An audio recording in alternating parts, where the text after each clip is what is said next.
Are you hyped for Ashes of Creation? Were you hyped for New World? Or are you still playing World of Warcraft or Final Fantasy XIV? Well, that's the thing, isn't it? We scream and bellow about the new flavour of the month, telling our friends how great an upcoming MMO looks and how it's going to kill World of Warcraft. With its incredible gameplay, forward thinking, and the developers love their soon-to-be player base. We giggle with anticipation until launch day, we pre-order and sit in a long queue as the game goes live, only to enjoy a few hours of playing, log off, and then log straight back into World of Warcraft, Final Fantasy XIV, The Elder Scrolls Online, Guild Wars 2, you know, the games that released over a decade or more, and quickly forget about the game you waited months, maybe even years for, that you played for a few hours and never touched again. Hey there, welcome to the video. I'm Dying Legacy and I'm the same as you. I watch the hype of a game grow and I get sucked into it. The marketing winning me over, word of mouth of getting my excitement up, oh wink wink, New World, only for the hype game to be plagued with bugs. Features we don't find fun, or just not having enough content to keep us hooked, which I'll go over in a bit actually, but before we know it, we're back to our old ways and old grinds, having the same fun we've always had with no thoughts or even memories of the MMOs that have just been released. Why do we keep doing this? Why do we keep getting so excited and so optimistic for WoW Gargling Backdoor Patrol 4's release? Is it for that nostalgia feeling of our first MMO? Well, yes, it is. For a lot of us anyway. Is it because it's something new that we've never experienced before, with no true gauge at what that experience could or will be? Well, again, yes. That's actually what nostalgia tends to be for a lot of people as well. Something new and mysterious waiting to be explored. Hype itself is usually down to this kind of thinking, chasing the old, looking for the new, searching for that mystery with hopeful optimism. That more often than not leads to crushing disappointment that only the next big release can heal. That will then disappoint us further, you know. It's like buying NFTs. But let's for a moment be honest with ourselves. Excitement of something new is never going to go away. We as humans can't help but feel optimistic, hopeful and excited. And marketing executives will definitely never let our excitement go.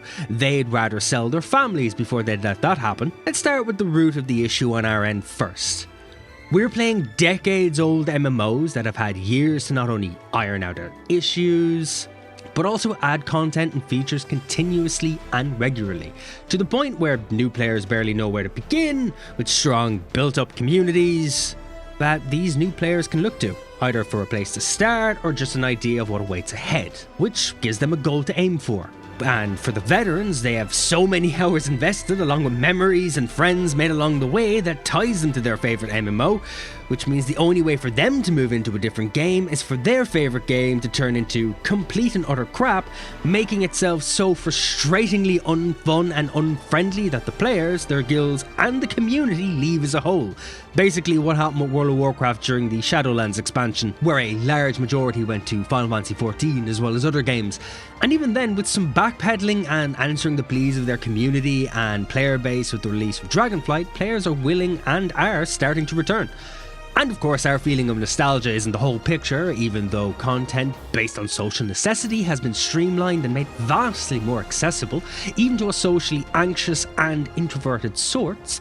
We still go where the people are. If a game gains a lot of traction and a large community, more people are willing to join and even stick around.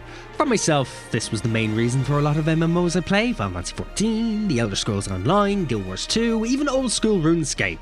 And it's why I log into them so often. This itself leads into getting hyped for a new MMO, everybody shows interest, we see everybody else get excited and we jump on the bandwagon, expecting a huge community to be present, which then leads to the problem outside of ourselves. CEOs and publishers looking to cash in on the next big hit to see a return on their investment, and developers with very little choice trying to make a deadline so they can feed their families. Pressure from hype, marketing and investors weighing down on them for a release means on release day we are met with a lengthy login queues, a plethora of bugs, glitches and performance issues, just like New World, as an example, again, which sees record high login numbers on day one, which is quickly followed by record lows. The next issue for a brand new release is content, or at least the lack of content. Anthem is a great example of this, as it had no endgame. New MMOs can't hold a candle content-wise to a decade-old game like World of Warcraft, Final Fantasy XIV, or The Elder Scrolls Online, to keep mentioning these over and over again, for the obvious reason of these games being a decade old and older. They have had time to fill and improve upon their worlds with new features, characters, classes, skills, and even extend the world and the systems they started out with, that a brand new release, no matter the development time, can provide. However, our hype and eventual disappointment never has to be the end of an MMO. It is true that no matter what, the day one experience of an MMO is how most of us will view that game from now on. Never checking up or logging in to see how it's improved or come along, only remembering the failed launch and deciding that's how the game is and forever will be. Forgetting that a failed launch can be improved upon, that a game that couldn't live up to our expectations could in fact eventually live up to them. Or in the case of the game No Man's Sky, shattering and going beyond those expectations entirely with free updates continuously after a very poorly received launch, to the point of adding features that were never expected by anyone. And this relates to New World as well, even though its launch was rocky and very underwhelming. Over a year later, with its first expansion to the game and a plethora of updates including changes to the leveling, the number of concurrent players has steadily increased. I have even found myself logging in occasionally, as I just enjoy the leveling and the crafting in the game. The same also goes for the Elder Scrolls Online, an uninspiring release that should have killed the game. But 10 years later, it's going super strong with yearly expansions and quarterly update cycles, and I definitely can't avoid mentioning Final Fantasy XIV A Realm Reborn. You know, when they redid the entire game to start from scratch over how bad Final Fantasy XIV was before Yoshi P took the reins. And now look at it, we talk about Final Fantasy XIV in the same breath as we do World of Warcraft. So hype itself doesn't kill a game, it just kills our enthusiasm for a game the moment it doesn't meet our expectations. Does this mean hype's a bad thing? Well, of course not. Hype gets us interested. Hype gets us there day one of an MMO's launch, the same as it does for any game or anything for that matter. So if anything, hype is just a double-edged sword that we, the player base, have sharpened, and when we do that, there's only two outcomes. Either we get a game like Elden Ring that absolutely shatters our expectations and releases better and more received than us players could have expected or imagined, or we get a game like New World, a glitchy, buggy and contentless game that delivers far less than we could have expected. So we sharpen the sword and either it cuts our target or it cuts us. But that's another part of this. The difference between being hyped for Elden Ring and being hyped for Ashes of Creation is that Ashes of Creation has to contend with games like World of Warcraft and Final Fantasy XIV. Elden Ring had Dark Souls, Bloodborne and Sekiro, games that could expand upon. While an MMO needs years to catch up to MMOs already cemented in our consciousness for a decade, and that's where hype can be bad, causing us to pour our souls into a new MMO for weeks, capping on its content and never returning. So if my rant has done nothing for you, or you just completely disagree with it, do try and take one thing away from it. If you feel hype for an upcoming MMO and you feel let down, and you return to the MMO you've already invested thousands of hours into, do that for 6 months. Invest more hours into that game, but then return to the game you had so much hype and excitement and enthusiasm for after that 6-month period.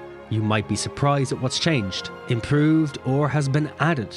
And now it could be worth your hype, and is now capable of drawing you in and holding your attention. If you can do that, you might find yourself investing thousands of hours into a new game that you once had hope for, that then fizzled out, that you have now tried again and have renewed hope for. And hey, that's basically like saving an MMO. Thanks for watching the video, guys. I appreciate it and I appreciate the support. This video basically marks the 1-year anniversary of me making MMO content on YouTube. So again, thank you to everyone that's joined me along the way, and a year ago I had set a goal of hitting 1,000 subs by this point. I thought that if I could hit 1,000 before the end of the year, then YouTube would be a place for me.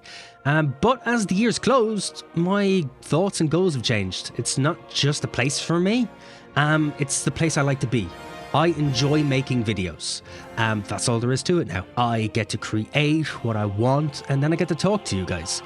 So my new goal isn't a sub-goal. It's a goal to do what I love. This time next year, I want to say the same thing as today, that I enjoy doing it. But Anywho, thanks for sitting through my awkward end of year speech, and if you liked the video, hit like and subscribe to show a little support and to keep yourself up to date, basically. You can also find me over at twitch.tv/dyinglegacy. I play a crap ton of MMOs over there. I talk to you guys and then I generally unwind a bit and also take the piss quite a lot. But again, thanks again guys. Please take care of yourselves, keep being awesome, and of course you'll see me next time.